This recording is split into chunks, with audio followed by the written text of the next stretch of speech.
Hello everyone, आज हम करेंगे क्लास 2 की जो आपकी इंग्लिश की न्यू बुक है मैरीडैंग, उसकी आपकी यूनिट 4 अभी शुरू होने वाली है और चैप्टर नंबर 7 है आपका। और इस यूनिट का नाम क्या है? लाइफ अराउंड अस, यानी कि हमारे चारों तरफ भी बहुत सारी चीज़ें हैं जो हमें देखनी चाहिए। सो वही है। और उसकी यूनिट में यानी कि 4th यूनिट में आपका चैप्टर नंबर 1 है a show off clouds. Clouds मतलब बादल, और उनका शो कि वो हमें क्या क्या दिखाते हैं। तो इसमें एक बच्चा है जो पेड़ के नीचे बैठा और ऊपर स्काई को देख रहा है, तो उसे क्या क्या चीज़ें दिखाई दे रही है, ये है आपकी इस चैप्टर में। सो रिसाइट करते हैं इस पोएम को। As I lie on my back, जैसे ही मैं लेटता हूँ, ऑन माई बैक यानी कि सीधा लेटता है, बैक उसकी नीचे की तरफ है। Looking up at the sky, और स्काई की तरफ देखता हूँ। आई see a big white bear, मुझे एक बड़ा सा वाइट कलर का भालू वहाँ पर दिखाई देता है। लुकिंग डाउन एट मी, और वो क्या कर रहा था? नीचे मुझे ही देख रहा था। As I lie on my back looking up at the sky, फिर जब मैं दोबारा से लेटा और ऊपर स्काई की तरफ देखा, I see a ship sailing on a white sea, तो तभी मुझे एक शिप दिखाई दी जो सेल कर रही थी, यानी कि चल रही थी कहाँ पर? वाइट सी में। Then as I lie on my back, lie का मतलब है लेटना, on my back looking up at the sky, looking up यानी कि ऊपर की तरफ देखना, एट द स्काई, स्काई पे जब मैं ऊपर की तरफ देख रहा था लेट कर, आई सी एन एलिफेंट, मुझे एक एलिफेंट दिखाई दिया, waving its trunk at me, और वो अपनी ट्रंक को, सूंड को जो है मेरी तरफ वेव कर रहा था, हिला रहा था एज ए हेलो की तरह, यानी कि ग्रीट कर रहा था मुझे। As I lie on my back looking up at the sky, उसके बाद जैसे ही मैं लेटा, मैं स्काई की तरफ देख रहा था। Oh it's fun to me to see whatever I want to see, और ये तो बहुत अच्छी चीज़ है, मुझे बहुत मज़ा आ रहा है। यहाँ पर मैं वो सब चीज़ें देख सकता हूँ जो मैं देखना चाहता हूँ, ठीक है। To see whatever I want to see, यानी कि जो मैं चाहता हूँ वो सब चीज़ें मैं यहाँ पर देख सकता हूँ। यहाँ पर आपके न्यू वर्ड्स है लाई, लाई का मतलब लेटना। अब देखो दो होते हैं, एक झूठ बोलना भी होता है। देन फ्लफ़ी मतलब जैसे थोड़ा सा मोटा, या जो बड़े बड़े बादल होते हैं वो, बियर भालू। सी का मतलब क्या है? समुद्र। सेलिंग मतलब जो जहाज़ चलते हैं पानी में वो। लैम्प्स, तो लैम्प तो आपको वो मतलब मेमने जिसे हम बोलते हैं वो। वेविंग, वेव करना, हेलो करना, इस तरह से। Say aloud, sit outside your room or in an open space and watch the clouds go by. अब आपको अपने रूम के बाहर या कोई भी बाहर की जगह पर बैठना है, एंड देन क्लाउड्स को देखना है जाते हुए। Next day tell the class what you saw, और देन आपको बताना है कि आपने क्या क्या देखा। Now what are the colours of cloud? Tick the colour that cloud can be. So आपको जो है वो क्लाउड को कलर करना है कि किसी क्लाउड का कलर क्या क्या हो सकता है। जैसे वाइट कलर के क्लाउड्स होते हैं, रेड कलर के होते हैं, नो, तो इसे हमें टिक नहीं करना। जो कलर के होते हैं उसी को टिक करना। जैसे ब्लैक कलर के होते हैं, ग्रे कलर के होते हैं, और समटाइम्स ब्लू कलर के भी होते हैं, लेकिन रेड एंड ग्रीन कलर के क्लाउड्स नहीं होते हैं। नेक्स्ट है answer the following questions asked by teacher. When you look up in the sky what do you see? तो जब तुम ऊपर की तरफ देखते हो तो तुम्हें क्या दिखाई देता है वो आपको बताना है।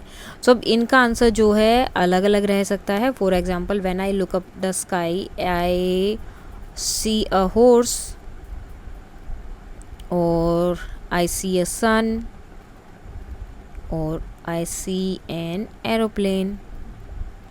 ठीक है, तो कुछ भी हो सकता है, जो भी आप देखते हैं वो आप बता सकते हैं, कुछ भी जो भी आपको लगता है वहाँ पर।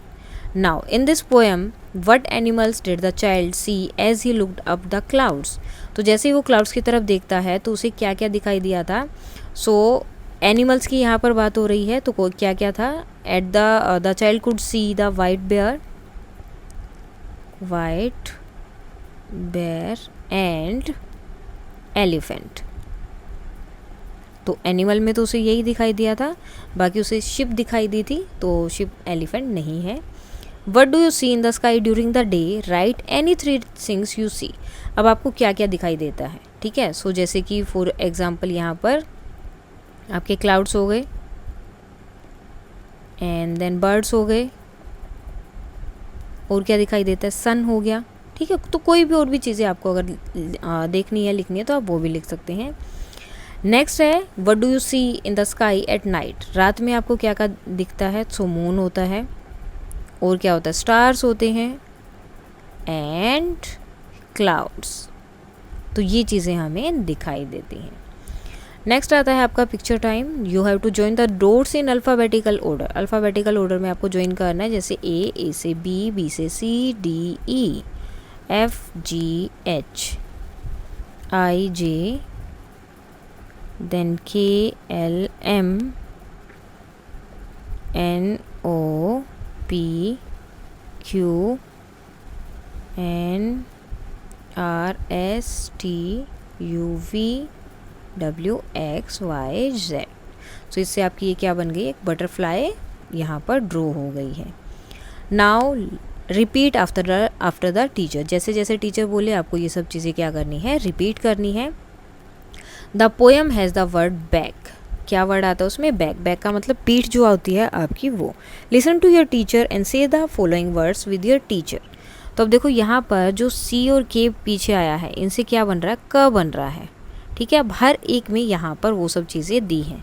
Back, pack, lack, jack, rack, pick, tick, flick, thick, pluck, duck, muck, and then truck. Word sound is common in this word. So इनमें क्या कौन सी साउंड कॉमन थी? क की साउंड, जो किससे बनी है यहाँ पर?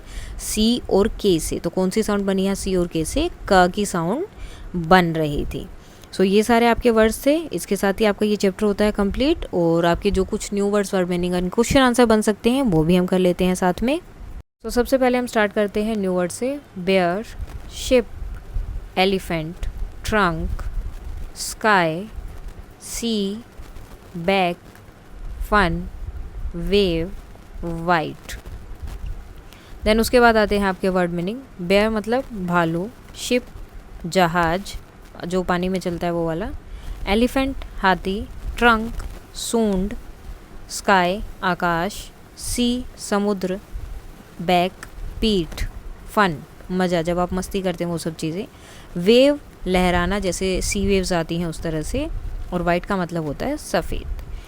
देन इसके बाद आते हैं आपके क्वेश्चन आंसर। फर्स्ट क्वेश्चन है what does the person see when they look up at the sky the first time. जब पहली बार ऊपर देखा था तो उन्हें क्या दिखाई दिया था? तो दे सी अ बिग वाइट बेयर, उन्हें जो है वहाँ पर दिखाई दिया था।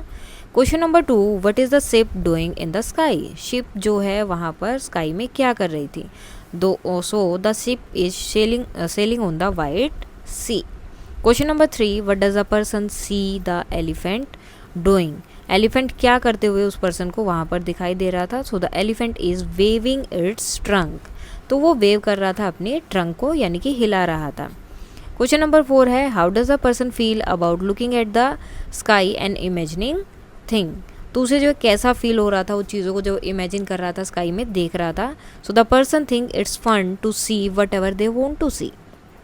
तो उसे लग रहा था कि ये बहुत अच्छी चीज़ है, जैसा मैं चीज़ों को देखना चाहता हूँ वैसा मैं देख सकता हूँ। लास्ट क्वेश्चन है इसका, what do all the things the person see in the sky have in common. तो उन सब में क्या कॉमन चीज़ थी जो उसने देखी थी? So they are all things the person imagine while looking at the sky. वो सब क्या थी? वो इमेजिनेशन थी उस पर्सन की जो वो देख रहा था। तो जो जो उसने सोचा था वो ही सब चीज़ें वो देख रहा था, और वो ही उनके बीच में क्या था? कॉमन था। तो इसके साथ ही आपका ये चैप्टर हो जाता है कंप्लीट। अगर कोई भी डाउट है तो आप बता सकते हैं। That's all for today and please like share and subscribe. Thank you.